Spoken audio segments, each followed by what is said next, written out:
as práticas adotadas das instituições de ensino superiores de educação básica para presencialidade na educação à distância, ou para a educação à distância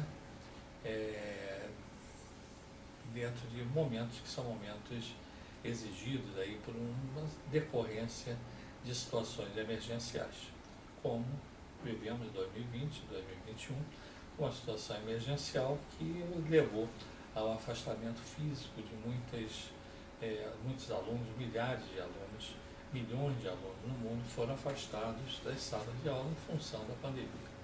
Mas o que nós temos hoje é um retorno a uma normalidade, um novo normal, chamado assim, e o que nós notamos é que a prática vai perdurar ainda durante algum tempo. Mas o que aconteceu nesse período, que foi um período de no mínimo 1 ano e meio nas instituições de ensino?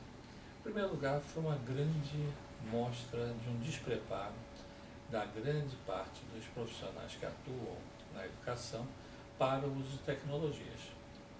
Não é um aspecto da educação à distância, é um aspecto de uso de tecnologia na educação. Então nós temos que convir que os professores eles não foram formados, preparados para a comunicação eletrônica, foram formados para a comunicação presencial. Isso está sendo, inclusive, objeto no Brasil de uma discussão agora, mas outros países já vinham superando isso há muito tempo. Você vê, por exemplo, a experiência da Itália, que tem um curso de ecoeducação. Então, você tem comunicação e educação no mesmo processo de curso, porque você não tem a possibilidade de professor só presencial. Então, isso fez com que muitos tivessem que se desdobrar, muitas instituições improvisaram, e tivemos aí os mais lindos, os mais terríveis experiências notadas como resultado de 1 ano e meio de afastamento. Esse problema, principalmente do relacionamento entre escolas e alunos, foi muito mais cruel na educação básica, onde nós tivemos muitos professores que passaram a transmitir, fazer as aulas de casa, naturalmente os alunos em sua casa, mas exigindo que o aluno tivesse que ficar o tempo todo com o seu celular ligado, com a câmera ligada, com o computador ligado, para dizer que ele estava ali em frente à tela. Então, isso foram situações desgastantes, tivemos muitos conflitos, questionamentos, formas. O jovem, principalmente o adolescente, ele não queria ficar, eu acho até era um direito dele, ter que ficar com a câmera ligada o tempo todo. Ele queria, se ele poderia assistir, por que você tem que ter a câmera ligada? Se ele for cego, o que você vai representar? Nada. Então, você não tem que pensar que a maioria não tem uma deficiência. Então, você tem a necessidade de ajustar os processos de transmissão de conteúdos à realidade de cada um. Mas o que nós vimos muito durante a prática, que nós vimos muito nas instituições de educação básica privadas, já que as públicas praticamente não deram aula nesse período. Raríssimos foram os casos, muita gente imprimiu material, tirou cópia e tal para o aluno buscar, o aluno não buscou, esse material foi jogado fora, está sendo jogado fora, mas o que nós notamos nas instituições privadas foi exatamente uma atuação mais eficaz de transmissão, de apoio com a criação de núcleos de tecnologia da educação e apoio ao professor para ele poder ter condição de ministrar as aulas online. Essa situação ela veio mostrar realmente que precisa ter uma mudança dos próprios currículos de formação dos professores.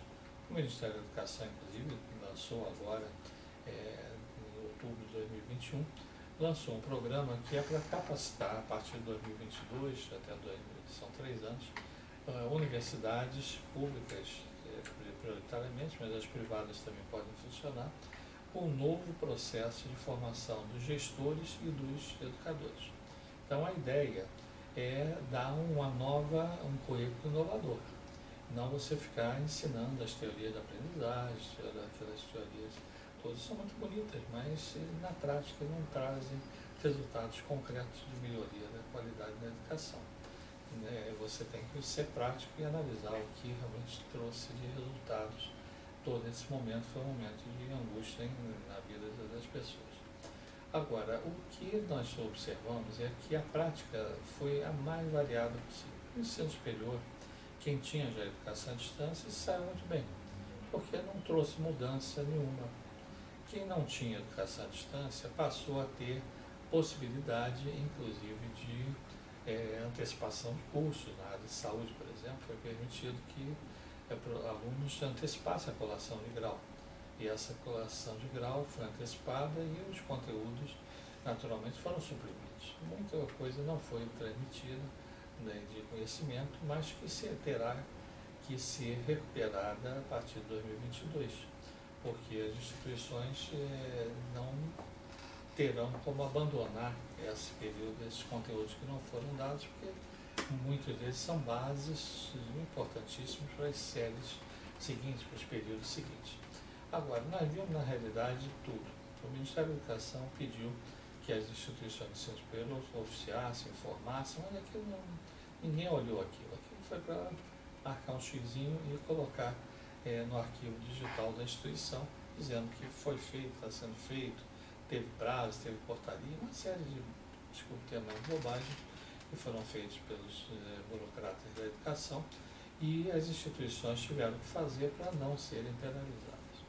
Mas tudo que foi feito não teve praticidade nenhuma, a não ser o relacionamento que as escolas que levaram mais a sério esse processo da importância do relacionamento conseguiram superar nesse período.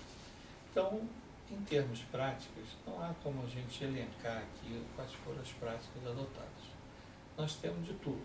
Então, se você aprofundar, for verificar, instituições de cidades grandes, cidades pequenas, mas tivemos os mais variados modelos de transmissão de conteúdos. Essa transmissão de conteúdo, ela trouxe pelo menos uma certa, reduziu o isolamento do jovem, do aluno com a instituição.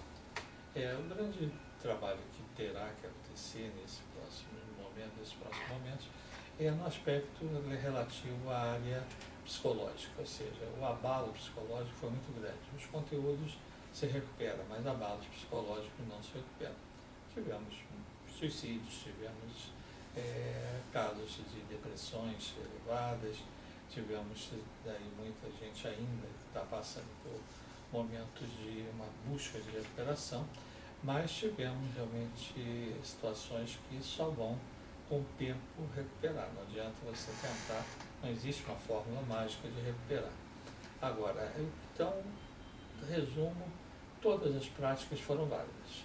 Então, não há como o Ministério da Educação, a Secretaria de Educação, punir instituições que fizeram do jeito que deu. Como também não é aconselhável que as instituições reprovem alunos. Isso não foi dito de uma maneira tão aberta assim, mas nos pareceres do Conselho Nacional da Educação, nos pareceres do Conselho Estadual da Educação, está nas entrelinhas dito isso. Se você reprovar hoje um aluno por falta de aproveitamento, ele vai recorrer ao judiciário, vai ganhar, o juiz vai mandar promover ele. Não tem dúvida quanto a isso. Então, a tendência é que você vai ter uma promoção desses alunos. Já teve no ano passado, acho que não tem nenhuma instituição que reprovou o aluno. 2021 vai ser mais ou menos a mesma coisa. E vai ter que ter em 2022 uma recuperação, com atividades paralelas, com enxugamento do excesso desnecessário que há em interdisciplinas, mas tudo isso só o tempo que vai mostrar. Então, nós queremos, ao encerrar essa nossa parte sobre essas práticas, dizer realmente que as práticas foram válidas. Qualquer que for a prática, era melhor do que não ter nenhum fato. E às vezes na vida é melhor você fazer e errar do que você não fazer e acertar.